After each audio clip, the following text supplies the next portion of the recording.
This is just going to be up for a little short moment here. I'm doing a little YouTube test, so if you guys see this video, you get a sneak peek of what the next video is going to be on, or one of the next videos.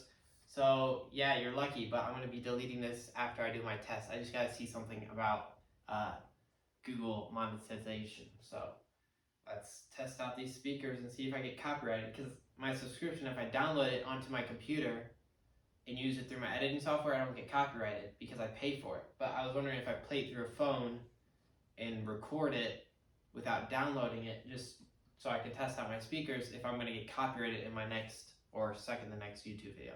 So if you're seeing this, you're lucky. If you're not, doesn't matter. So yeah.